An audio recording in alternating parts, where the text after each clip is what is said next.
గారు అన్నారు మా సందులోకి వచ్చినప్పుడు డాక్టర్ గారి పేరు చెప్తే ఎవరికి తెలియలేదు అని చెప్పి, కానీ పిల్లలు పుట్టించే డాక్టర్ గారు అక్కడ చెప్పేశారు.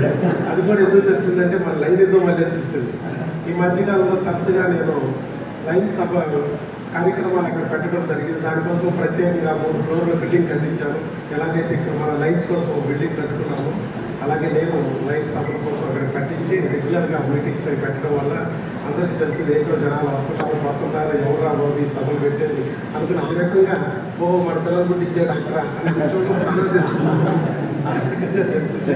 తర్వాత ఇక్కడికి వచ్చాక ప్రసాద్ గారు చాలా చక్కగా ఆర్గనైజ్ చేసిన మీరు కూడా చాలా క్రమశిక్షణగా డిసిప్లిన్ ఉంది. ఫస్ట్ నేను చూస్తున్న ఆర్గనైజ్ పెట్టే మన లైన్ అంతే కదా, ఎవరు రారు, లైన్ నిద్రపోతామంటే ఆర్గనైజ్నప్పుడే వస్తాయి అంటే భోజనం టైంకి చేరుకుంటారు అంటున్నారు. కానీ మెల్లమెల్లగా వచ్చి ఇప్పుడు వరకు కూడా ఎవరు వెనకుండా ఓపికగా కూర్చున్నారు. చాలా గొప్ప విషయం. అంటే అది కూడా వారు చెప్పిన విధానం కూడా చాలా బాగుంది. పైగా ఇచ్చే గిఫ్ట్లు కూడా ముఖ్యిస్తున్నారు. అది చాలా సంతోషం అనిపించింది. ఎందుకంటే నేను 0 స్టేజ్ నుంచి వచ్చాను. మాది చిన్న పూర్తి అండి, మట్టి గోడలు, పేదతో అల్లుకుంటేనే అది పండగ. మాకు పేదనే పండగ. మా అమ్మకి చదువు లేదు, మా నాన్నకి చదువు లేదు, మా ఇంట్లో తమ్ముడి ఆదాయం లేదు, మా ఊరికి బస్సు కూడా లేదు, ఇప్పటికి కూడా లేదు. అయినా కూడా ఇవాళ నేను విజయవాడలో వన్ ఆఫ్ ద బిలియనీర్. మా అమ్మ చనిపోయినప్పుడు కూడా మేము పుట్టినప్పుడు ధనం లేదు, కానీ మా అమ్మ చనిపోయిన నాటికి మన జనవరిలో 3వ ఏకాదశి రోజు మా అమ్మ 3 నిమిషాల పైన చనిపోయింది. కానీ ఆ రోజు మా అమ్మ షీఈ్ ఆల్సో బిలియనీర్. అంటే మన పుట్టుకతో పేదవాళ్ళుగా పుట్టొచ్చు, కానీ చనిపోయేటప్పుడు పేదవాడిగా చనిపోయామంటే అది మన తప్పే. సాయి చెప్పినట్టుగా ఇలాంటి వారి స్పీచెస్ నేను చిన్నప్పుడు నాకు అదృష్టవశాత్తు మాస్టర్ రూపంలో దొరికేది. ఇప్పుడు ఈరోజు మన అదృష్టం ఏంటంటే మీరు పిలిచిన గెస్టులందరూ కూడా రామన్రావు గారు ఒక టీచరు, శ్రీకుమార్ గారు ఒక టీచరు, అలాగే గాంధీ గారు ఒక టీచర్. ఇలా మీరు చాలా బెస్ట్ సెలెక్ట్ చేస్తున్నారు. పైగా ఝాన్సీ ప్రసాద్ గారు కూడా వీళ్ళందరికైనా మించిన టీచర్గా చక్కగా 30 మినిట్స్ క్లాసు అద్భుతంగా చెప్పారు. అద్భుతంగా లైన్ మొత్తాన్ని చక్కగా అలాగా సంగ్రహంగా చెప్పేస్తారు, మనం ఎక్కడ ఎత్తుకోకుండా. అలాగే అలాంటి వాళ్ళ యొక్క బుక్స్ అనేది నేను ఈ స్థాయికి వచ్చాను. నిజంగా చెప్తున్నాను. విజయానికి 5 మెట్లు, తర్వాత వ్యక్తిత్వ వికాస్ శ్రీ నరసింహారావు గారు అలాంటి పుస్తకాలు చిన్నప్పుడు చదివేవాళ్ళం. ఆ చదవటం వల్లే మేము ఈ స్థాయి వరకే రాగలిగాము. సెల్ఫ్ మేడ్గా మేము ఈ రోజు వరకు ఇక్కడికి వచ్చి వన్ ఆఫ్ ద బిలియనీర్ అయ్యారంటే అది కారణం ఆ రోజు చెప్పిన ఆ టీచర్స్, ఆ బుక్స్ అని చెప్పొచ్చు. మీరు కూడా ఆ బుక్ కల్చర్ని, అంటే ఏదో బుక్లు ఇవ్వచ్చు, గిన్నెలు సెట్లు మామూలుగా జనరల్గా ఇస్తాం అందరం జనరల్గా, అలా కాకుండా బుక్ ఇవ్వడం అనేది చాలా నచ్చింది. అసలు మొత్తానికి ఈస్ట్ క్లబ్ జమ్స్ వాళ్ళు జమ్ లాగా చేశారు అనిపించింది నాకు. మొత్తం మీద ఓవరాల్గా చూస్తున్నారు. ఏదైనా సరళంగా పెట్టేసి మొత్తం వాడించేసి వెళ్ళిపోవడం కాకుండా ఒక పర్సనాలిటీ డెవలప్మెంట్ లాగా, ఒక వ్యక్తిత్వ వికాసం క్లాస్ లాగా సార్ ముందే అన్నారు, శ్రీకుమార్ గారు ముందే అన్నారు, ఒక వ్యక్తిత్వ వికాసపు శిక్షణా శిబిరం లాగా పెట్టడం అనేది కూడా చాలా అద్భుతంగా ఉంది. అలాగే ఈరోజు ఇంకొక గొప్ప విషయం ఏంటంటే సెక్రటరీ ప్రెసిడెంట్ అవ్వడం, ప్రెసిడెంట్ సెక్రటరీ అవ్వడం, ప్రెసిడెంట్ గారు అలాగే ఉండడం. మీరు బతికిని షేర్ చేసుకుంటాం. బతికి ఇవ్వడం ముఖ్యం, కానీ మాకు పదవులతో పని లేదు. అది ప్రెసిడెంట్ అయినా అదే పని చేస్తాం, మేము సెక్రటరీ అదే పని చేస్తాం. మాకు ఏ పని ఇచ్చినా ఒకటే, పని చేసుకోవడం, సేవ చేసుకోవడం ముఖ్యం. మీరు ఇంత మంచి వాళ్ళు కాబట్టి యాజ్ ఏ డాక్టర్గా నేను కూడా ఫిజిషియన్ని, లాప్రోస్కోపీ సర్జన్ని, గైనకాలజిస్ట్ని వరుసగా 3 సార్లు ఆంధ్రప్రదేశ్, తెలంగాణ ప్రభుత్వం చేత ఉత్తమ డాక్టర్ అవార్డు అందుకున్నాను. 2022లో అబ్దుల్ కలాం అవార్డు అందుకున్న వాడిని. 2025లో మొన్న రీసెంట్గా మన కందుల దుర్గేష్ గారి చేతుల మీదుగా మరి పద్మశ్రీ ఎన్టీఆర్ అవార్డు కూడా నేను అందుకోవడం జరిగింది. నాకున్న అనుభవంతో, నా 50 సంవత్సరాల ఈ డాక్టర్ కెరియర్ అనుభవంతో మీకు నేను ఒక విషయం చెప్పదలుచుకున్నాను. ఎందుకంటే మీ జీవితాన్ని అట్లీస్ట్ ఒక్క రోజైనా మీరు పెంచుకోవాలి, మీ ఆయుష్ని అనుకుంటే నా యొక్క సూచనని పాటిస్తే చాలు.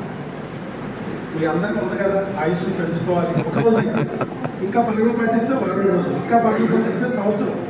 ప్రభుత్వం ఉన్న ఆయుష్ నేను ఎముడి దగ్గర నుంచి ఎక్స్టెన్షన్ తీసుకుంటున్నాను, టికెట్ ఇస్తున్నాను. ఇది ఆచరిస్తే చాలా సింపుల్ అండి. ఇది కూడా మరి అదృష్టవశాత్తు నేను చెప్పాల్సింది కూడా శ్రీకుమార్ గారు చెప్పేస్తాను. అన్ని కలర్ఫుల్ ఫుడ్ కదండి, కలర్ఫుల్ సార్ చెప్పారు. అప్పుడే జీవితంలో కలర్ఫుల్ ఆర్టిఫిషియల్ కలర్స్ కాకుండా నేచర్ కలర్స్,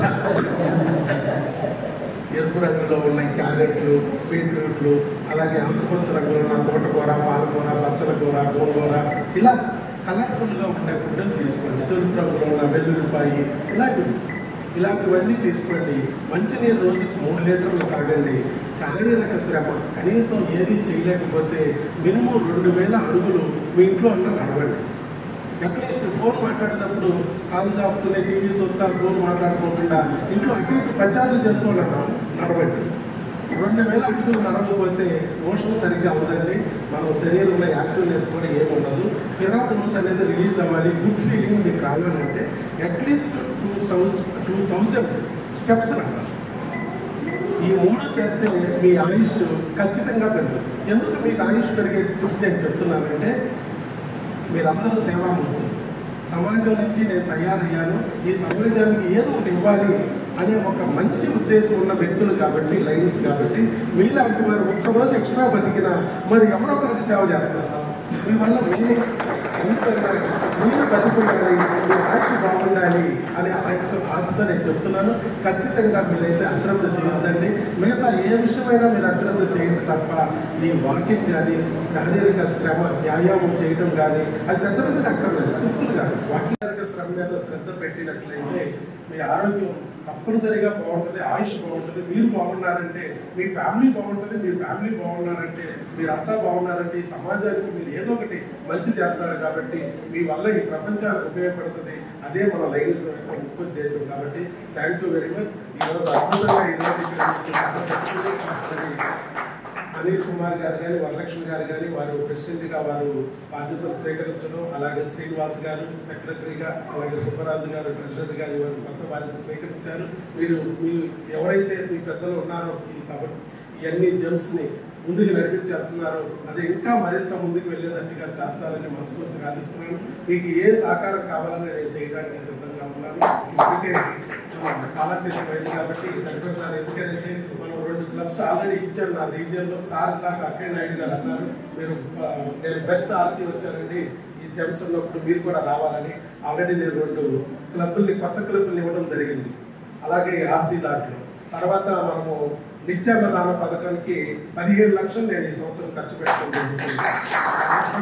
పేషెంట్లకి దూర ప్రాంతాల నుంచి వచ్చే వాళ్ళకి భోజనానికి ఇబ్బంది పడకూడదు, వాళ్ళందరికీ నేనే భోజనం ఉచితంగా పెట్టాలి అని చెప్పడం జరిగింది. అలాంటి ఫీజులు వేసేసి ఉంటారు కదండి, అది అంత ఊరికి చెప్తారు కానీ ఫీజులో కలిపేసి ఉంటారు. కాదండి, నా ఫీజు 500 రూపాయలు సంవత్సరానికి 500 రూపాయలు,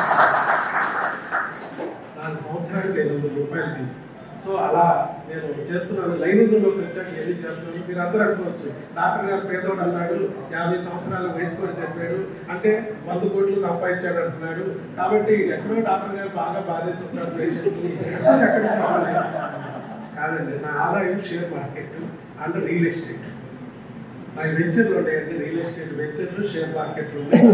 సో దేవుడు నాకు అక్కడి నుంచి ఇచ్చాడు. జ్ఞానాన్ని ఇక్కడ సంపాదించి పేద ప్రజలకి సేవ చేయడంతో దేవుడు అక్కడి నుంచి ఒక ట్రస్టీగా, ఎందుకంటే నాకు వైఎస్ బాబు ట్రస్ట్గా నీకు అంటుంది కానీ అది ట్రస్ట్ కాదు, నేనుగా ఫీల్ అవుతాను. అది దేవుడు ఇస్తున్న మనీని నా ద్వారా ఆయన ఎవరికి అర్థాలో అందిస్తున్నాడో అని ఫీల్ అవుతూ ఉంటాను.